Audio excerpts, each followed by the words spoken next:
ആരോഗ്യക്കുറിപ്പുകൾ. Internet അഡിക്ഷനും ആരോഗ്യവും.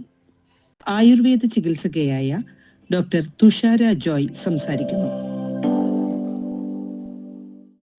നമസ്കാരം.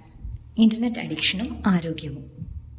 ഫോണും ഇന്റർനെറ്റും ജീവിതത്തിന്റെ മുറിച്ചു മാറ്റാനാവാത്ത ഒരു ഘടകമായി മാറിയിരിക്കുന്ന ഈ കാലഘട്ടത്തിൽ അവയുടെ അമിത ഉപയോഗം ആരോഗ്യത്തെ സ്വാധീനിക്കുന്നത് എങ്ങനെയാണെന്ന് അറിഞ്ഞിരിക്കേണ്ടത് വളരെ അനിവാര്യമാണ്.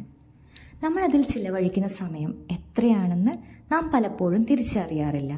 അതുകൊണ്ട് തന്നെ അതിൻ്റെ അമിത ഉപയോഗം മൂലമാണ് നാം നേരിടുന്ന ചില പ്രശ്നങ്ങൾ എന്നത് തിരിച്ചറിയാതെ പോകുന്നു. പഠനങ്ങൾ തെളിയിക്കുന്നത് വിഷാദം, ഉത്കണ്ഠ, തനിച്ചിരിക്കുവാനുള്ള താല്പര്യം, ശ്രദ്ധക്കുറവ്, ക്ഷീണം, ഉറക്കത്തിലെ സമയവ്യതിയാനം എന്നീ അവസ്ഥകൾ അമിതമായി ഇന്റർനെറ്റ് ഉപയോഗിക്കുന്നവരിൽ കണ്ടുവരുന്നു എന്നതാണ്. തുടക്കത്തിൽ കൗതുകത്തോടെ ഒരാൾ ഉപയോഗിച്ചു തുടങ്ങുന്ന ഈ ലോകം പിന്നീട് സ്വകാര്യതയുടെ ഒരു പുതിയ ഇടമായി അവർക്ക് അനുഭവപ്പെടുന്നു. സ്വന്തം കുറവുകൾ മറച്ചുവെച്ച് സൗഹൃദങ്ങൾ സൃഷ്ടിക്കുവാനും നാം പങ്കുവയ്ക്കുന്ന കാര്യങ്ങൾക്ക്, ചിത്രങ്ങൾക്ക്, എഴുത്തുകൾക്ക് കിട്ടുന്ന പ്രതികരണങ്ങളെ നമുക്കായുള്ള ഒരു അംഗീകാരമായി നാം കണ്ടു തുടങ്ങുന്നു. ഇന്റർനെറ്റ് ഉപയോഗിക്കാത്ത സമയം നാം പല കാര്യങ്ങളും അറിയാതെ പോകുമോ എന്ന ഭയം, മറ്റുള്ളവർ ചെയ്യുന്ന കാര്യങ്ങൾ ചെയ്യാതിരുന്നാൽ കൂടെയുള്ളവരിൽ നിന്ന് ഒറ്റപ്പെടുമോ എന്ന ചിന്ത, ഇവയെല്ലാം കൂടുതൽ സമയം അല്ലെങ്കിൽ പലതവണ സാമൂഹിക മാധ്യമങ്ങളിൽ ചിലവഴിക്കുവാൻ കാര്യമാകുന്നു. അതുപോലെ തന്നെ ഇടയ്ക്കിടയ്ക്ക് അറിയിപ്പുകൾ എന്ന നോട്ടിഫിക്കേഷൻ നോക്കുന്ന പ്രവണതയും വർദ്ധിച്ചു വരുന്നു. നിരന്തരമായി സ്ക്രോൾ ചെയ്യുക എന്ന അവസ്ഥ നമ്മുടെ തലച്ചോറിലേക്ക് പല വിധത്തിലുള്ള അറിവുകളെ നാം നിറച്ചുകൊണ്ടേയിരിക്കുകയാണ് ചെയ്യുന്നത്. വിശ്രമിക്കുന്നതിന് പകരം നമ്മുടെ തലച്ചോർ അത്തരം അവസ്ഥകളിലെല്ലാം വീണ്ടും ഉത്തേജിപ്പിക്കപ്പെടുകയാണ് സംഭവിക്കുന്നത്.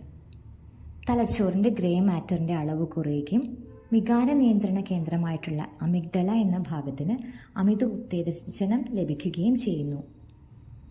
ഇന്റർനെറ്റ് അഡിക്ഷനുള്ള വ്യക്തികളിൽ ഇവയുടെ ഫലം എന്ന് പറയുന്നത് അകാരണമായുള്ള ഭയം, അനവധിയായിട്ടുള്ള കാര്യങ്ങളെക്കുറിച്ചുള്ള ഉത്കണ്ഠ, എടുത്തുചാടിയുള്ള തീരുമാനം, ഒറ്റപ്പെടുമോ എന്ന അമിതമായ ചിന്ത, എവിടെയെങ്കിലും ഒരു പരാജയമോ വിചാരിച്ച കാര്യം നടക്കാതെയോ വന്നാൽ അത് വിഷാദത്തിലേക്ക്, അമിത ദുഃഖത്തിലേക്കോ നയിക്കുവാനുള്ള സാധ്യത വർദ്ധിച്ചു വരിക എന്നതാണ് അവിടെ സംഭവിക്കുന്നത്. അതുപോലെ തന്നെ ഒരു കാര്യം നമുക്ക് സംഭവിക്കില്ല എന്ന് ഉറപ്പായാൽ വൈകാരികമായി നമ്മൾ പ്രതികരിക്കുന്ന തോത് വർദ്ധിച്ചു വരുന്ന അവസ്ഥയും നമ്മളിൽ കണ്ടു തുടങ്ങുന്നു. തലച്ചോറിലെ കണ്ണാടി കോശങ്ങൾ അഥവാ മിറർ ന്യൂറോൺസ് എന്ന ഘടകം ഈ പറയുന്ന പ്രതികരണങ്ങളിൽ പങ്കാളികളായി മാറുന്നു. നമ്മൾ കാണുന്ന റീലുകൾ, വീഡിയോകൾ, ചിത്രങ്ങൾ എന്നിവയെ യാഥാർത്ഥ്യമായിട്ടുള്ള അനുഭവമായാണ് തലച്ചോർ കണ്ടുവരുന്നത്. അവയെ വേർതിരിച്ച് സാങ്കേതികമായൊരു സൃഷ്ടിയാണെന്ന് തലച്ചോറിന് മനസ്സിലാക്കുവാൻ സാധിക്കുന്നില്ല. തലച്ചോർ കണ്ണുകൊണ്ട് കാണുന്നതെല്ലാം അനുഭവങ്ങളായാണ് അല്ലെങ്കിൽ ഓർമ്മകളായാണ് രേഖപ്പെടുത്തുന്നത്. ഫലം എന്താണ്? സന്തോഷം മാത്രം കാണുന്ന ലോകത്ത്, അതുമാത്രം പങ്കുവെക്കപ്പെടുന്ന ഒരു സൈബർ ലോകത്ത് നാം മാത്രം കഷ്ടപ്പാട് അനുഭവിച്ച് ജീവിക്കുന്നതായി ചിന്തിച്ചു തുടങ്ങുന്നു. നമ്മുടെ ദുഃഖം വർദ്ധിക്കുന്നു. തൃപ്തി എന്നത് ലഭിക്കാത്ത ഒന്നായി മാറി തുടങ്ങുന്നു. ഒന്നിനോടും പൊരുത്തപ്പെടുവാനോ ചെറിയ ചെറിയ കാര്യങ്ങൾ സഹിക്കുവാനോ സാധിക്കാതെ വരുന്നു. കണ്ണാടി കാശങ്ങൾ കാണുന്ന ദൃശ്യങ്ങളെ, വായിക്കുന്ന എഴുത്തുകളുടെ വികാരങ്ങളെ അതേ തീവ്രതയിലാണ് നമ്മുടെ തലച്ചോറിലും കുറിച്ചിടുന്നത്. അപ്പോഴവിടെ സംഭവിക്കുന്നത് എല്ലായ്പ്പോഴും അനുകരിക്കുവാനുള്ള പ്രവണത നമ്മളിൽ വർദ്ധിക്കുന്നു എന്നതാണ്. ഇന്റർനെറ്റ് അഡിക്ഷൻ എന്നത് ഒരു ശീലമാണ്.